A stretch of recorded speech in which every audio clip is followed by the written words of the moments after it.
about more things that we all want to talk about would be to share the podcast.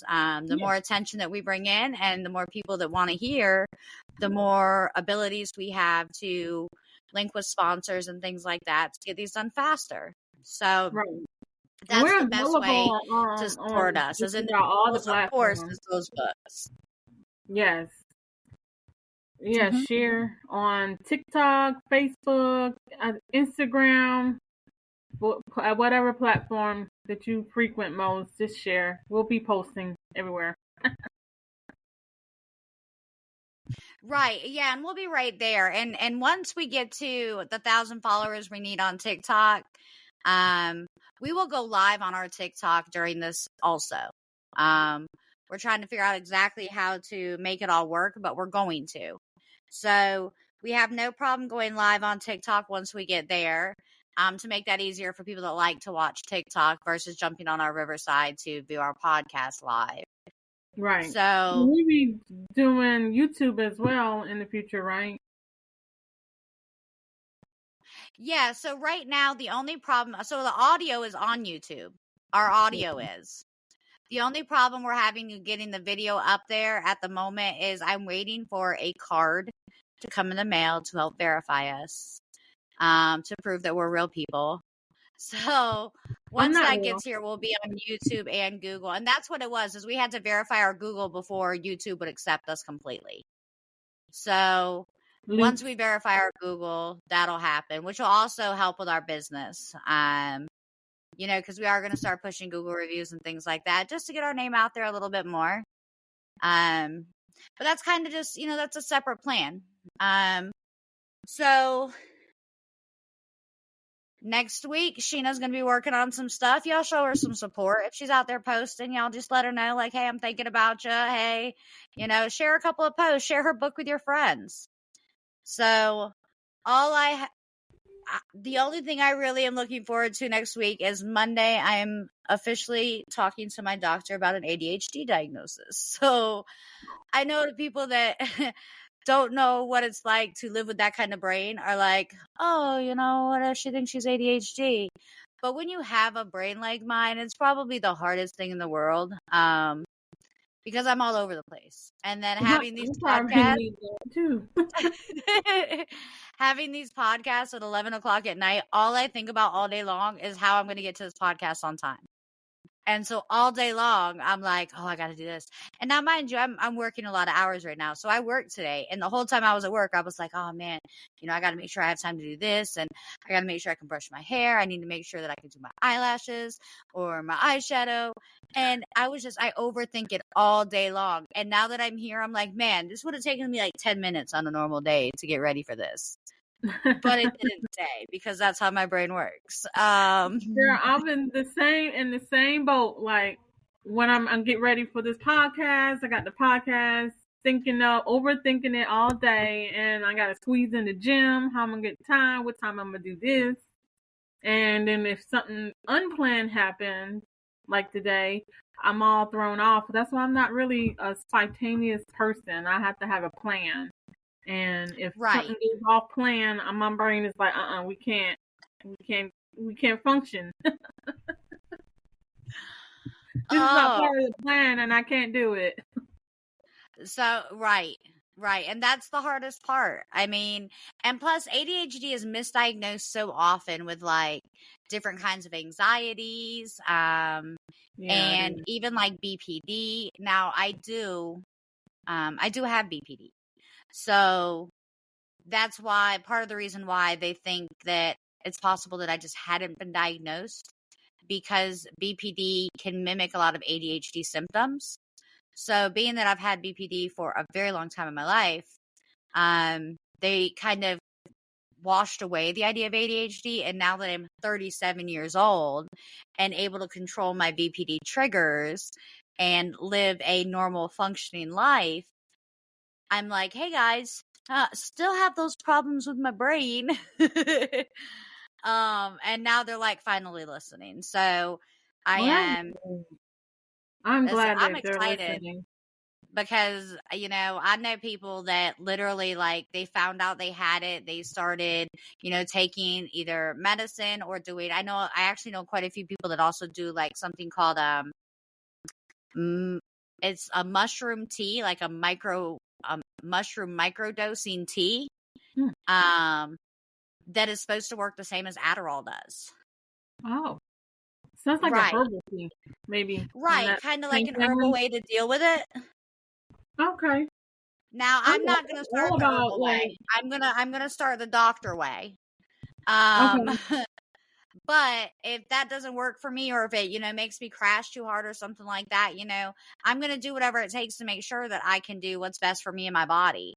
And Right. that's the biggest thing. But y'all got to be honest with y'all's doctors about stuff like that too. Like if you're gonna do something like the mushroom microdosing tea or whatever that they offer online now for ADHD, then you need to tell your doctor you're doing that so they don't give you the medicine on top of that. That's how people end up hurting themselves, Yeah, that's true. But anyways, enough about my ADHD. It's fine. I support mental health. You have to stay on top of that. Your mental health. I've been diagnosed with complex PTSD, so I applaud you for going to your doctor and following through with that. I support that wholeheartedly.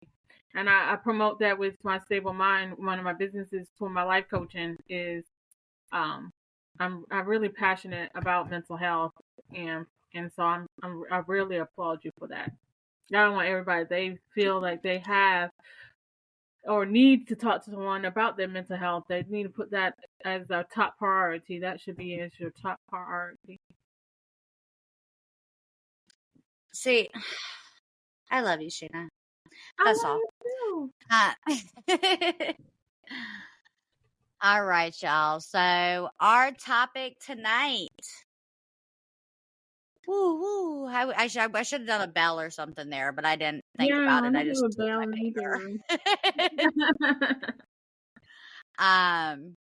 Yeah, I'm just like, finger bells. Oh Um, no. Yeah, and there are all kinds of things that we have in this studio platform that can help us that I just haven't really been playing with or using. yeah, we got sound effects, I think.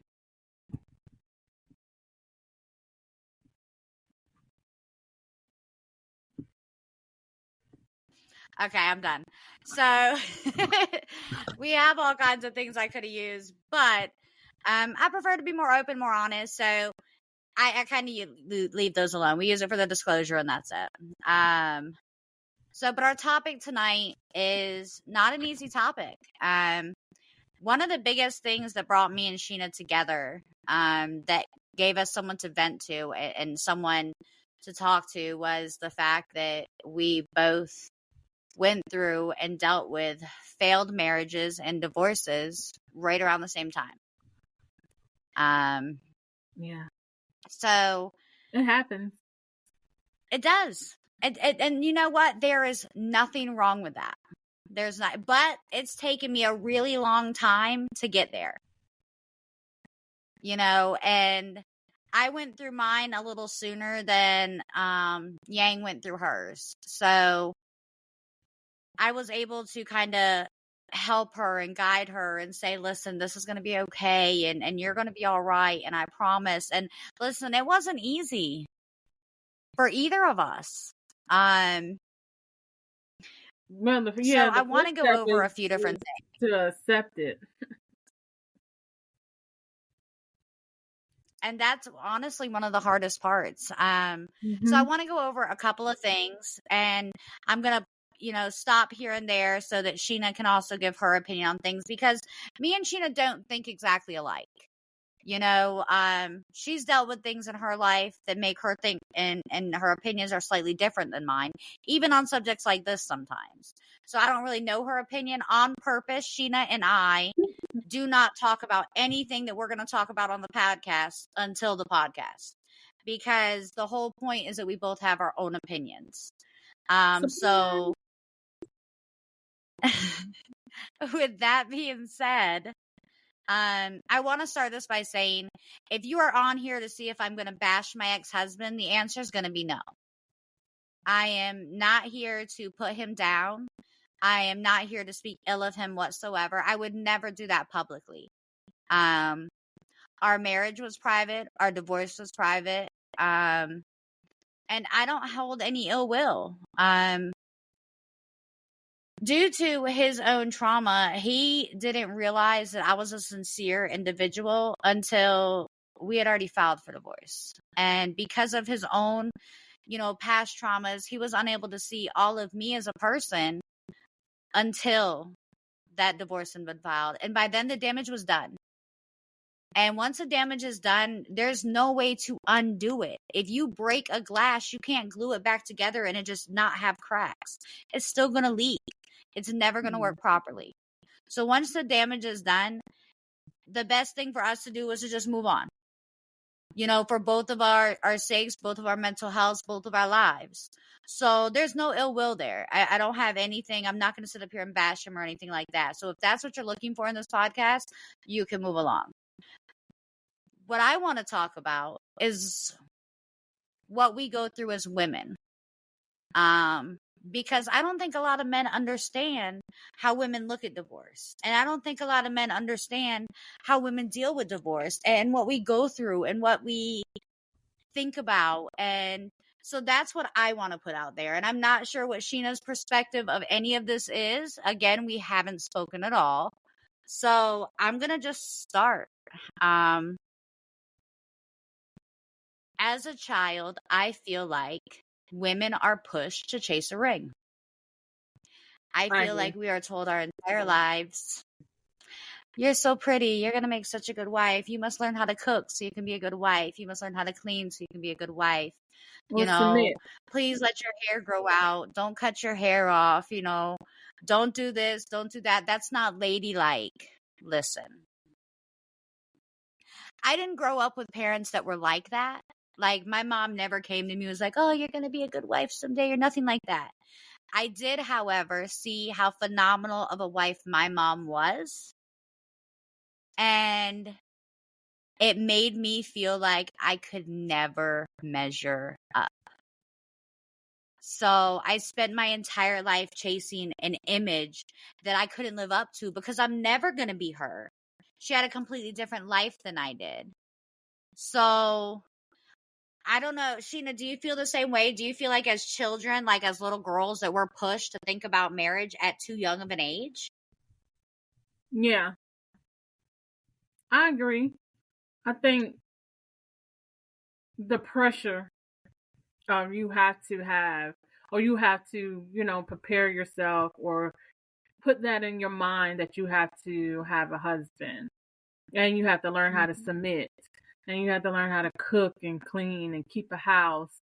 And that pressure is put on girls at a young age before they even know what they want to do with their life, before they even know if they want to go to college, before they want to, what they want to do, as far as making a living, if they want to have kids. They just automatically, assume that, yes, I am going to be married, be a wife, be a mother, and this is what is expected of me, no matter what my dreams or aspirations is, which I believe is not fair. To, a young girl growing up, they should be able to develop and come into their own and decide on their own whether or not they want to be a wife or a mother, because that's not for everybody. And I'm just gonna put it out there. Everybody doesn't want to grow up to be a wife. Everybody doesn't want to grow up to be a mother. So, having that pressure on you at such a young age before you even before you even know what you want to do with your life is kind of crazy. Yeah, no, I completely agree. I mean, I thought the ultimate goal in life, and it wasn't based, my mom never said this, and my dad never said this, I've been writing since I was 9 years old, so they always pushed me like, hey, write, hey, do your thing, chase your dreams, I was definitely brought up in an atmosphere where I could have dreams and I could believe in myself. So, but because I would see how perfect my mom was in my eyes, and I would see how perfect her friends were, and